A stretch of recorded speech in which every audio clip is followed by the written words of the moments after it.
Hello everyone, myself Vipul Taylor, Assistant Professor of Srimati Z.S. Patel College of Management and Technology. Today we are going to revise functions in C programming language.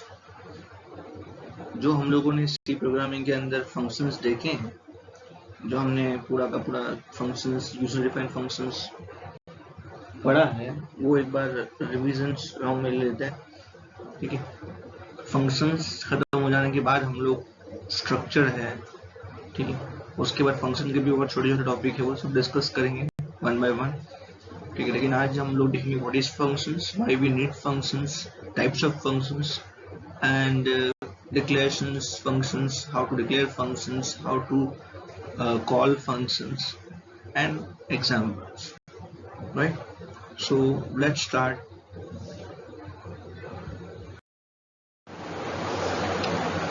So first of all, the main question is what is functions. Simple definitions of function is a block of statements to perform a specific task. Function एक block of statement है, एक block है, ठीक है, या तो फिर एक स्टेटमेंट्स का कलेक्शंस है जो कोई भी एक स्पेसिफिक टास्क परफॉर्म करने के लिए यूज होगा। स्पेसिफिक टास्क मतलब कुछ भी हो सकता है, either it is sorting, searching, minimum, maximum, addition, multiplications, division, any type of task, right? Suppose you are building an applications in C language and in one of your program you need to perform same tasks more than once. मान लीजिए कि अगर आप एक C programming के अंदर एक कोई एप्लीकेशन बनाने की ट्राई कर रहे हैं और उसके अंदर कोई एक ही टास्क आपको बार बार रिपीटेडली परफॉर्म करना पड़ रहा है, राइट? इन सच केस और in such situations you have two options, right? मतलब अगर ऐसे केस के ऐसे सिचुएशंस के अंदर आपके पास दो ऑप्शंस है, राइट? हमारे पास कोई भी दो ऑप्शंस रह जाएंगे. First, use the same set of code statements every times you want to perform tasks. मतलब हम लोग जो जितने भी सेम स्टेटमेंट जो रिपीट करते रहे, जितने भी सेम स्टेटमेंट जो हैं वो सब रिपीट करते रहे और बार बार वही टास्क को परफॉर्म करते रहे, ठीक है. मतलब जस्ट कॉपी करके पेस्ट करके उसको रिवाइज करते रहे, राइट, रिपीट करते रहे. नेक्स्ट, दूसरा ऑप्शन है हमारे पास, create functions to perform the task and just call it every time you need to perform that task.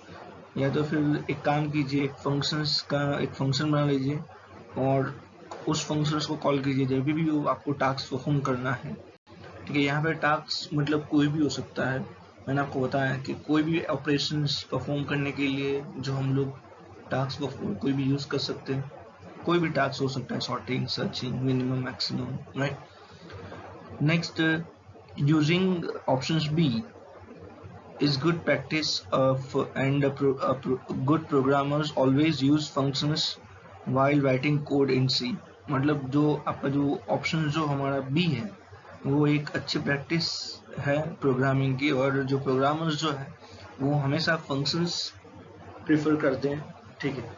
कोई भी कोड लिखने से पहले या कोई भी मतलब फंक्शंस, कोई भी मतलब टास्क परफॉर्म करने से पहले फंक्शंस प्रेफर करेंगे, बिकॉज ये हमारा प्रोग्राम को थोड़ा इजी बना जाता है, इजी थोड़ा बन जाता है हमारा प्रोग्राम, राइट.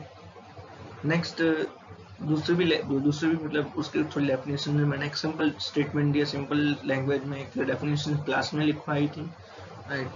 अभी ये थोड़ी सी मैंने अलग स्टेटमेंट करके मैंने थोड़ा पहले डेफिनेशन बताया, दूसरी थोड़ी एक और डेफिनेशन देख लेते हैं.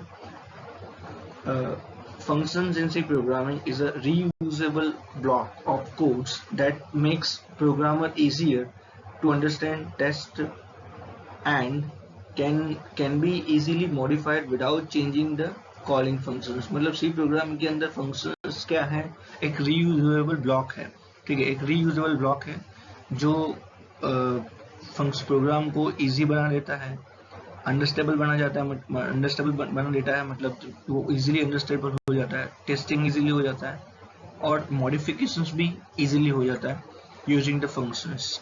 नेक्स्ट है, functions divide the code and modularize the program for better and effective result. Functions जो है वो प्रोग्राम को छोटे छोटे पार्ट में डिवाइड कर देता है, ठीक है। किसके लिए? उसका रीजन क्या है? मॉड्यूलाइज कर देता है प्रोग्राम को, जिससे अगर अगर कोई भी मॉड्यूल में कोई प्रॉब्लम आए तो उसे चेंजेस जो है उसी मॉड्यूल में करना पड़े, सारे प्रोग्राम में चेंजेस नहीं करना पड़ेगा, और इसकी इफेक्ट जो है वो सारे प्रोग्राम में दिखाई देगी जो भी चेंजेस करोगे वो, right.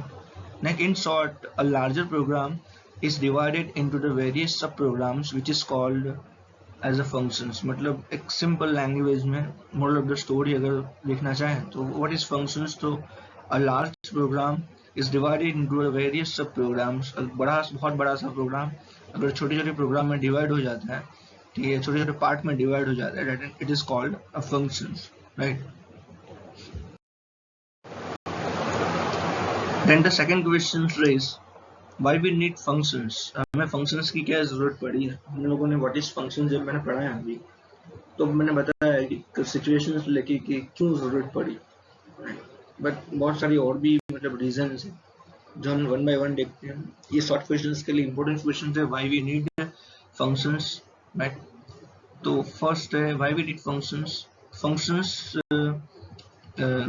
Use because of the following reasons. First reason है to improve the readability of code. मतलब प्रोग्राम जो है, प्रोग्राम को इजीली रीडेबल बनाने के लिए, या फिर इजीली कोई भी डेवलपर या कोई भी मतलब प्रोग्रामर जो है वो उसको समझ पाए, रीड कर पाए, उसको इम्प्रूव करने के लिए आपको फंक्शंस बनाना चाहिए। Next, improve the reusabilities of the code।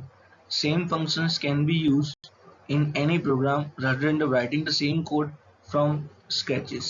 मतलब कि क्या करता है, ठीक है, एक ही कोड को बार बार लिखने से बेटर है कि हम लोग उसी कोड को रीयूज करके फंक्शंस बनाने की रीयूज कर सकते हैं, राइट। नेक्स्ट रीजन है debugging of the code would be easier if you use functions as error are easy to trace। मतलब डिबगिंग जो है वो थोड़ा इजी हो जाता है, बिकॉज फंक्शंस को जैसे ही हम लोग किसी भी बड़े प्रोग्राम के अंदर फंक्शन बना देते हैं तो प्रोग्राम जो है वो छोटे छोटे पार्ट में डिवाइड हो जाता है, और इससे थोड़ा सा डिबगिंग आसान हो जाता है हमारे लिए, राइट। एंड देन नेक्स्ट है reduce the size of the code. Duplicate set of statements are replace by function calls. मतलब इसकी क्या हो जाता है कि हम लोग फंक्शंस का कोड जो है वो तो रिड्यूस कर सकते हैं, बिकॉज जैसे ही मैं छोटे छोटे पार्ट में डिवाइड करूंगा तो जो कोड जो हमें बार बार लिखना पड़ता है उस कोड को मैं हटा दूंगा, क्योंकि वो बार बार लिखना पड़ रहा है। तो इसलिए थोड़ा सा प्रोग्राम का जो साइज है वो थोड़ा रिड्यूस हो जाएगा, कम हो जाएगा, राइट। तो ये टोटल 4 रीजन है जो मैंने बताया, ठीक है। या फिर आप ऐसा बोल सकते हैं कि एडवांटेज है फंक्शंस यूज करने की, राइट। हम लोग इसका एडवांटेज भी बोल सकते हैं। नेक्स्ट आगे बढ़ते हैं। Why we need functions, मैंने अभी आपको बताया, जो भी एडवांटेज मैंने बताया।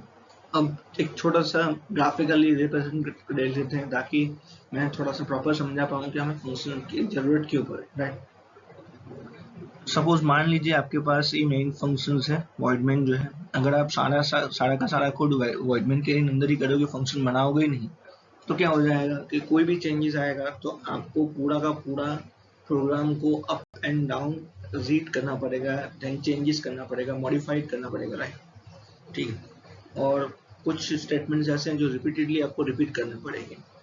उससे बेटर एक ऑप्शन है कि आप हर एक जो ऑपरेशंस है, जो टास्क है, उसके लिए अलग अलग फंक्शन बना लीजिए, जिससे क्या हो जाएगा, आपको जो भी मतलब जो टास्क में या फिर जो भी आपके ऑपरेशंस के अंदर प्रॉब्लम आ रही या कोई एरर आ रही है, ठीक है, या तो कोई बग आ रही है, ठीक है, तो उस फंक्शंस, उस पर्टिकुलर फंक्शंस में ही आपको ट्रेस कर उस फंक्शंस में ही आप ट्रेस कर पाओगे और इजीली कुछ चेंजेस कर पाओगे। तो आपको पूरा प्रोग्राम रीड नहीं करना पड़ेगा, डीबगिंग नहीं करना पड़ेगा। ये थोड़ा सा एक एडवांटेज है अगर आप फंक्शंस यूज करते हो आपके प्रोग्राम के अंदर, right.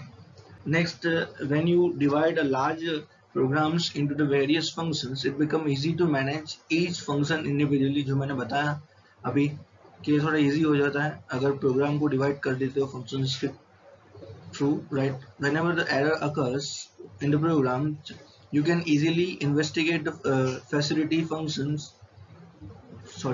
investigate the faulty functions and correct the only those errors. मतलब आप क्या कर सकते हो उसके अंदर जो भी मतलब जो रॉन्ग स्टेटमेंट जा रहे हैं, जो भी मतलब एरर आ रही है या बग आ रही है, उसको तो करेक्ट करके प्रोग्राम को थोड़ा मॉडिफाइड कर सकते हो, चेंज कर सकते हो, राइट। नेक्स्ट है you can call and use the functions whenever they are required, which automatically leads in saving the time and space।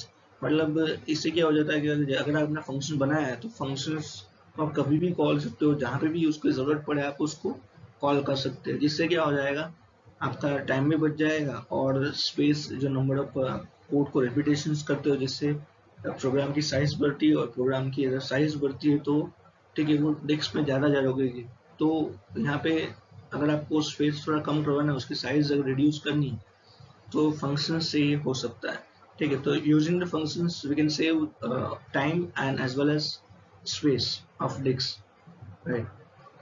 आगे देखते हैं types of functions. C support mainly two types of functions. First, predefined standard library functions, या तो फिर हम उसको बोल सकते हैं predefined functions, library functions और inbuilt functions, राइट। कुछ भी बोल सकते हैं और एग्जाम में भी कोई भी जैसे कोई भी वर्ड यूज कर सकते हैं, ठीक है। inbuilt functions, predefined functions, library functions, and second one is a user defined functions। predefined functions, these functions मतलब ये किस टाइप के फंक्शंस है, these are the functions which already have been defined in header files like .h, studio.h, conio.h, standard कोई भी मतलब string.h, math.h, जितने भी header फाइल है उसके अंदर पहले से ही ये functions already डिफाइन होते हैं, उसको वापस से डिफाइन करने की जरूरत नहीं पड़ती, राइट। उसे हम लोग क्या बोलेंगे, predefined functions, right. Next so you just call them whenever they needs to use them। मतलब जब ये प्रोग्राम ऐसे फंक्शंस को सिर्फ आपको क्या करवाना पड़ता है, कॉल करवाना पड़ता है, जहाँ पे भी हमें इसकी जरूरत पड़े हम उससे वहाँ पे कॉल करवा सकते हैं। नेक्स्ट एक एग्जांपल दिया गया such as puts, gets, printf, scanf, ये सारे जितने फंक्शंस जो फाइल हम लोग देखा printf, fscanf, जितने भी फंक्शंस देखिए सारे जो है इनबिल्ट फंक्शंस थे, राइट। अगर हमें अपना खुद का फंक्शन बनाना है तो बना सकते हैं, yes. C supports user defined functions also, right. तो सी सपोर्ट सी जो है वो हमें यूजर डिफाइंड फंक्शंस भी सपोर्ट करवाता है। मतलब हम क्या कर सकते हैं, हम जो चाहते हैं, यूजर जो चाहता है उसी अकॉर्डिंगली वो टास्क परफॉर्म कर सकता है, ठीक है। मतलब इसको अगर डेफिनेशंस में बोला जाए तो what is user defined functions, तो ऐसा बोल सकते हैं a function which is defined by user, जो फंक्शन डिफाइन कर सकता है, जो डिफाइन फंक्शन कौन करेगा, डिफाइन कौन करेगा, यूजर, ठीक है। Then it is called as user defined functions. मतलब ऐसे फंक्शन जो यूजर डिफाइन करता है अकॉर्डिंग टू द रिक्वायरमेंट, ठीक है, according to the requirement of users, तो हम लोग उसको क्या बोल रहे हैं, यूजर डिफाइंड फंक्शन, इसलिए हम लोग बोलते हैं यूजर डिफाइंड फंक्शन। आगे बढ़ते हैं next, syntax of user defined functions. अगर सिंटैक्स देखने जाए यूजर डिफाइंड फंक्शंस की, बहुत इंपॉर्टेंट क्वेश्चन है, ये बहुत बार एग्जाम में पूछा जा चुका है, सिंटैक्स के साइज, तो प्लीज ये थोड़ा सा ध्यान दीजिएगा इसमें। तो क्या है उसके सिंटैक्स, तो पहला आपका रिटर्न टाइप आएगा, पहले रिटर्न टाइप मतलब कुछ भी हो सकता है, इंटीजर, फ्लोट, डबल, उसके बाद फंक्शंस का नेम और उसके बाद आर्ग्यूमेंट लिस्ट, ठीक है। आर्ग्यूमेंट लिस्ट मतलब कुछ भी हो सकता है, जो भी आर्ग्यूमेंट पास करोगे, जो भी पैरामीटर पास करोगे, ए बी सी डी किसी भी टाइप के आर्ग्यूमेंट आप पास कर सकते हो जो सी सपोर्ट करता है। उसके बाद set of block statements, number of statements आ जाएंगे जो ऑपरेशन परफॉर्म करने के लिए यूज होगा। तो उसकी टर्मिनोलॉजी समझते हैं कि जो भी टर्मिनोलॉजी यूज की है सिंटेक्स के अंदर वो वन बाय वन समझने की ट्राई करते हैं। नेक्स्ट फर्स्ट है आपका रिटर्न टाइप। रिटर्न टाइप मतलब क्या होता है, तो फर्स्ट रिटर्न टाइप के अंदर return type can be of any type such as integer, float, double, void, मतलब रिटर्न टाइप मतलब कुछ भी हो सकता है, इनमें से वॉइड है, इंटीजर है, फ्लोट है, डबल है, आइडर कभी कभी तो ये पॉइंटर भी हो सकता है, आइडर इट इज स्ट्रक्चर भी हो सकता है, स्ट्रक्चर है, यूनियन है, ठीक है, कभी कभी डबल पॉइंटर भी हो सकता है। तो रिटर्न टाइप मतलब आप एरे भी हो सकता है, तो रिटर्न टाइप मतलब ये कुछ भी हो सकता है ये, ठीक है। आप जो भी वैल्यू रिटर्न करना चाहे अकॉर्डिंग टू द रिक्वायरमेंट, अगर आपको दो नंबर के एडिशन करके रिटर्न करवाना है तो वो इंटीजर होगा, अगर दो स्ट्रिंग को कॉन्कैट करवाना है तो पॉसिबल है वो कैरेक्टर स्ट्रिंग होगा, ठीक है। तो डिपेंड करता है कि आपको ऑपरेशंस कौन सा परफॉर्म करना है और आपको वैल्यू किस फॉर्म में रिटर्न करवानी है, उसके ऊपर रिटर्न टाइप डिफाइन होता है, राइट। उसके बाद आता है फंक्शंस नेम्स। ये फंक्शंस का नेम जो है वो कुछ भी रख सकते हैं आप, right. It can be anything. However, it is advised to have a meaningful name for the function so that it could be easy to understand the purpose of the function just by just saying its name, right? मतलब ये थोड़ा सा meaningful रहेगा तो ये थोड़ा easy रहेगा, because जब भी मतलब इजी अंडरस्टेबल हो जाएगा, बिकॉज उसके नाम पे से ही हम पता कर पाएंगे कि उसका यूज क्या होने वाला है। तो एक मीनिंगफुल नाम देना फंक्शंस को एक प्रेफरेबल है, किसी भी फंक्शंस को एक मीनिंगफुल नाम तो बेटर रहता है, राइट। ताकि कोई भी जो है, कोई भी प्रोग्रामर है या कोई भी जो डेवलपर है वो उसके नाम पे से पहचान पाए कि इस फंक्शंस का टास्क क्या होगा, right. Next then argument list होती है, मे बी वो सिंगल हो सकता है, मे बी नहीं भी हो सकता है, पॉसिबल है कि कोई ऐसा फंक्शन भी डिफाइन कर सकता है जो एक भी आर्ग्यूमेंट एक्सेप्ट नहीं कर रहा, राइट, ऐसा भी हो सकता है। और कभी कभी डिपेंड करता है रिक्वायरमेंट पे कि किसी को एक आर्ग्यूमेंट चाहिए, किसी को 5, किसी को 3, 2, डिपेंड करता है वो फंक्शंस के ऑपरेशंस पे, right. Argument list contains variable names along with their data types. मतलब आर्ग्यूमेंट लिस्ट के अंदर क्या हो सकता है, वेरिएबल का नाम हो सकता है along with its data types, मतलब उसके साथ डेटा टाइप्स भी होगी, ठीक है, कोई भी डेटा टाइप्स हो सकती है। These arguments are kind of input of the functions. ये एक टाइप का इनपुट है फंक्शंस के लिए, ठीक है। मैं आर्ग्यूमेंट जो पास करूँ वो एज ए इनपुट ट्रीट करेगा, right. For example, a function which is used to add two integer variables will having two integer argument। मतलब मान लो कि कोई फंक्शन है जिसको दो नंबर का एडिशन करवाना है, तो उसके पास दो नंबर हो सकते हैं, ठीक है। और पॉसिबल है अगर आपको कुछ अलग तरीके से करवाना है, तो मान लो कि आपको इनपुट देना मतलब आपको पास नहीं करना आर्ग्यूमेंट, तो विदाउट आर्ग्यूमेंट भी ये हो सकता है और आर्ग्यूमेंट के साथ भी हो सकता है, दोनों चीज ये पॉसिबल है, ठीक। अलग अलग रिक्वायरमेंट के अलग अलग हिसाब से हम ये से फंक्शंस को डिफाइन कर सकते हैं, राइट। ये हम लोग आगे देखेंगे जब हम लोग types of user defined functions पढ़ेंगे, ठीक है। लेकिन आज जो हम लोग ये नहीं करने वाले, हम लोग नेक्स्ट लेक्चर में देखेंगे, बिकॉज आज हम सिर्फ इस पर फोकस करने वाले हैं कि फंक्शंस क्या है, फंक्शंस की टर्मिनोलॉजी क्या है, why we need functions, and उसके साथ साथ इस टर्मिनोलॉजी को एक एक वन बाय वन समझेंगे, उसके बाद छोटा सा एग्जांपल लिखेंगे, राइट। आगे बढ़ते हैं next. Syntax of C functions divide into 3 parts. जो सिंटेक्स है सी फंक्शंस की वो टोटल 3 पार्ट में डिवाइड होता है। First is function declaration, that is also known as a prototype of functions. Second is a function definitions and third one is a function call। पहला जो है वो function declarations है जिसे हम लोग function prototype भी बोल सकते हैं। Second one function definitions है and third क्या है, functions call है, right। तो one by one देखते हैं। फर्स्ट जो है वो है फंक्शन डिक्लेरेशन और फंक्शन प्रोटोटाइप। मैंने पहले ही यहाँ पे स्पेसिफाई कर दिया है कि फंक्शन डिक्लेरेशन या फंक्शन प्रोटोटाइप जो है वो सेम रहेगा, ठीक है। जरूरी नहीं है कि it is not compulsory to declare function prototype, ठीक है। ये पॉसिबल हो सकता है कि आप डायरेक्ट फंक्शंस को डिफाइन कर सकते हो, जरूरी नहीं कि हर बार आप फंक्शन का प्रोटोटाइप डिक्लेयर करो, राइट। बट ये प्रेफरेबल है, एक स्टैंडर्ड है कि एक फंक्शंस का प्रोटोटाइप डिक्लेयर करने के बाद वो उसका फंक्शंस की डेफिनेशन जो है वो वॉइड के नीचे डिक्लेयर करो, एक स्टैंडर्ड है। इससे क्या हो जाएगा कि कंपाइलर को पहले से पता चल जाएगा कि इतने फंक्शंस हमारे प्रोग्राम में होने चाहिए, अगर नहीं है तो कंपाइलर पहले से ही आपको एक नोटिस दे देगा, राइट। तो अभी के लिए फिलहाल फंक्शन डिक्लेरेशन और प्रोटोटाइप क्या है वो देखते हैं हमने। Function declarations means writing the name of a program, मतलब फंक्शन डिक्लेरेशंस के अंदर हम लोग क्या करेंगे, प्रोग्राम के अंदर जो यूज करने वाले हैं फंक्शंस के नाम लिखेंगे।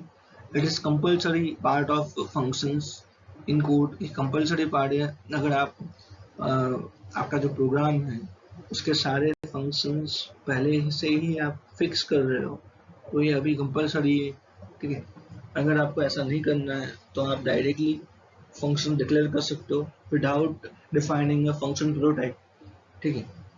तो ऐसा भी हो सकता है, ठीक है। तो अगर आपको ऐसा डायरेक्टली डिक्लेयर करना है तो आप सीधा उसको फंक्शन डेफिनेशंस के साथ डिक्लेरेशंस दोनों कंबाइन करके आप सीधा वॉइड मेन के पहले ही लिख सकते हो ये, right? In a function declaration, we just specify the name of a functions that we are going to use in our programs like variable declarations। मतलब ये function declarations के अंदर आपको functions का नाम डिक्लेयर करना है और उसके आर्ग्यूमेंट्स डिक्लेयर करनी है, रिटर्न टाइप डिक्लेयर करना है जो हम लोग यूज करने वाले हैं, ठीक है। आगे फंक्शंस को जब मैं डिफाइन करूंगा तब। Next, we cannot use we cannot use a functions unless it is declared in a program। मतलब हम लोग प्रोग्राम को फंक्शन को कॉल नहीं कर सकते, यूज नहीं कर सकते जब तक वो प्रोग्राम के अंदर डिक्लेयर नहीं हो जाता, राइट।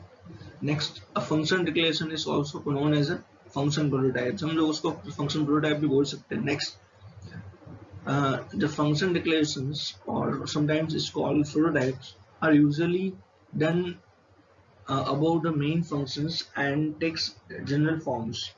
उसका एक जनरल फॉर्म्स है, मतलब इस सिंटैक्स बोल सकते हैं इसको सिंपल टर्म्स में। General forms of function declarations is as below. पहले आप क्या लिखोगे, रिटर्न टाइप, उसके बाद फंक्शंस का नाम, उसके बाद आर्ग्यूमेंट की लिस्ट और पीछे आएगा सेमीकोलन। ध्यान देना, मैंने जो पहले सिंटैक्स लिखी थी और इसमें फंक्शन डिक्लेरेशन में क्या फर्क है, उसमें मैंने सेमीकोलन नहीं लगाया था, यहाँ पे आपको सेमीकोलन लगाना है। प्रोटोटाइप डिक्लेयर करते हो, डिक्लेरेशन करते हो तो यहाँ पे आपको सेमीकोलन लगाना है। सेमीकोलन लगाने से पता चल जाएगा कंपाइलर को, सी कंपाइलर को कि एक प्रोटोटाइप है, राइट। इसके अंदर रिटर्न टाइप क्या करता है, मैंने आपको बताया था रिटर्न टाइप क्या क्या डिफाइन करता है, ठीक है। It is a type of value functions return back to the calling statement. ये किस टाइप की वैल्यू रिटर्न करेगा, ठीक है, ये बताएगा आपको। नेक्स्ट, फंक्शंस का नाम, एक फंक्शंस का नाम देना पड़ेगा फॉलोड बाय पैरेंथेसिस, एक पैरेंथेसिस के साथ नाम भी आएगा, मतलब आपको एक black and round bracket use करना पड़ेगा एंड उसके अंदर आपको आर्ग्यूमेंट स्पेसिफाई करना पड़ेगा। और मैंने आपको आगे बताया था, यहाँ पे भी क्लियर कट लिखा हुआ है, ठीक है। Arguments names with data types declarations optionally are placed inside the parenthesis. जो पैरेंथेसिस बनाया है उसके अंदर हम आर्ग्यूमेंट लिस्ट लिख सकते हैं, but it is not compulsory, it is optionally, right. ये कंपल्सरी नहीं है, ऑप्शनल है, राइट। आगे बढ़ते हैं।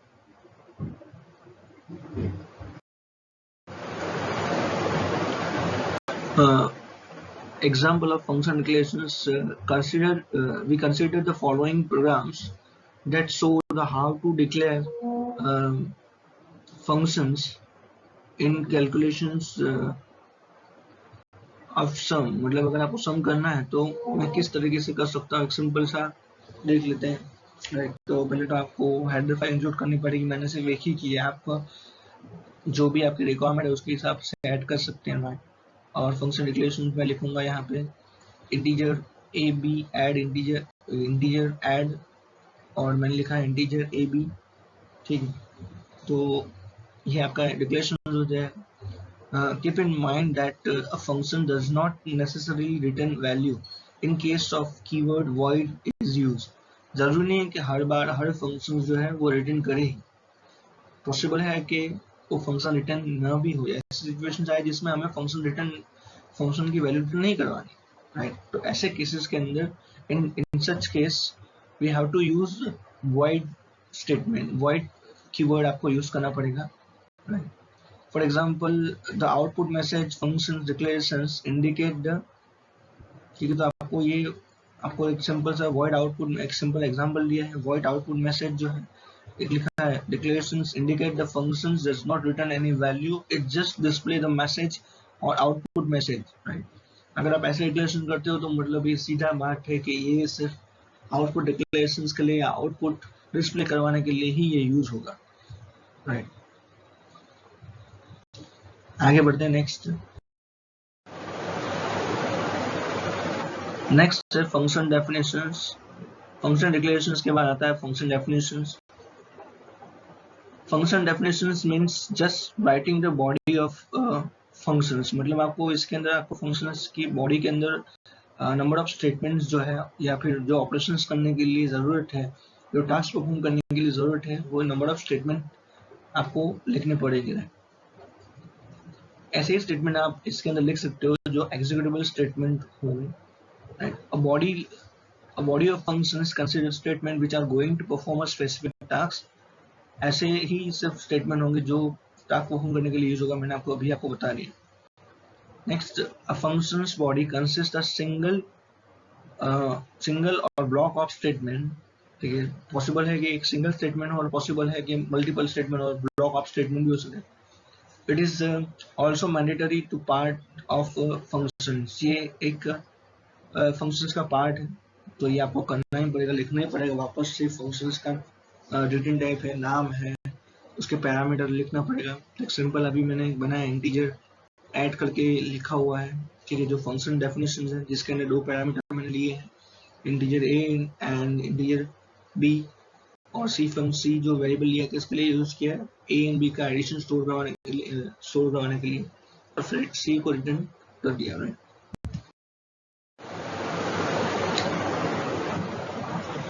उसके बाद नेक्स्ट है फंक्शंस कॉल।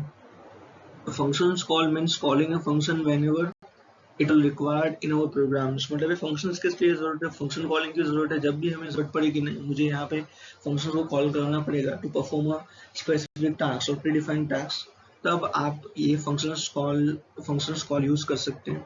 फंक्शंस कॉल करने के लिए आपको क्या करना पड़ेगा, जस्ट फंक्शंस का नाम लिखना पड़ेगा और पैरामीटर अगर है तो पैरामीटर पास करने पड़ेंगे, बस फंक्शंस कॉल ऑटोमेटिकली हो जाएगा।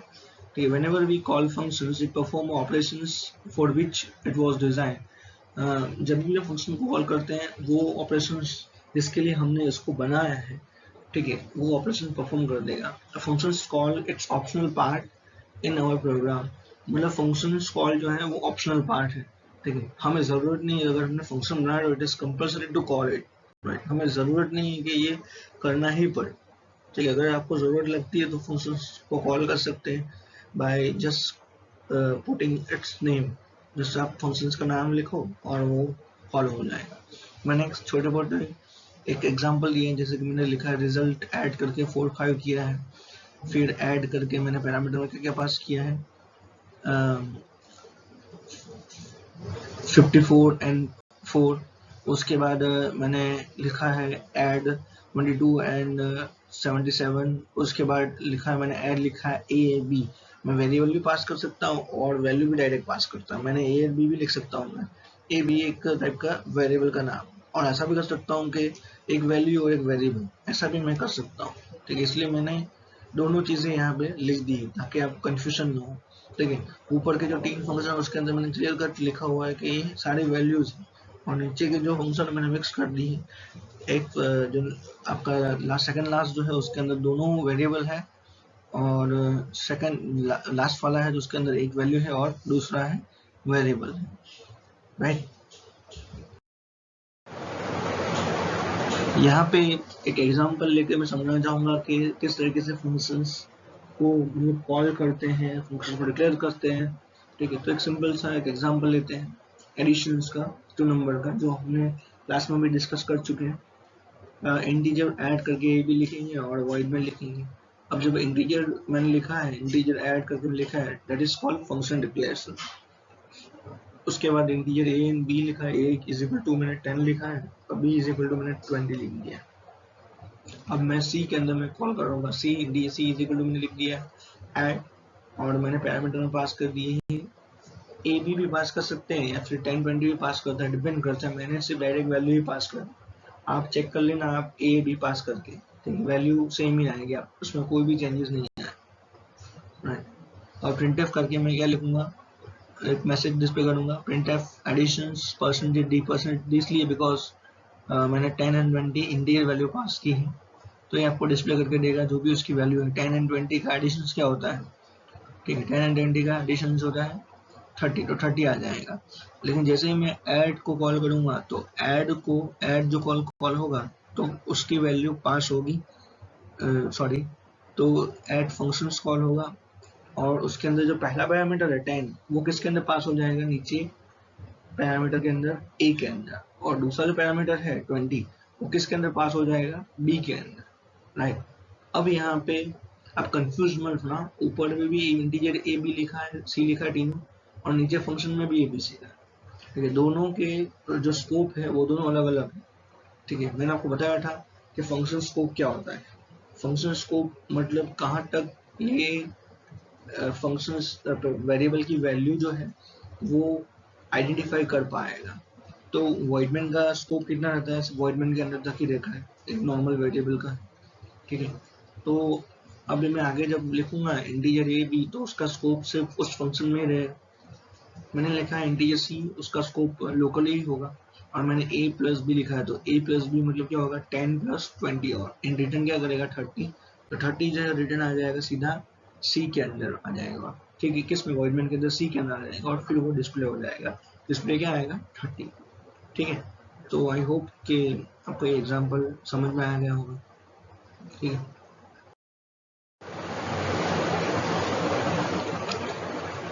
सो आज के लिए इतना ही, लेकिन जाने से पहले आज थोड़ा सा टास्क मैं लेना चाहूँगा, एक सिंपल सा छोटा सा, आज हम लोगों ने फंक्शंस देखा तो प्रैक्टिस करने के लिए एक सिंपल सा दो प्रोग्राम बनाएंगे आप।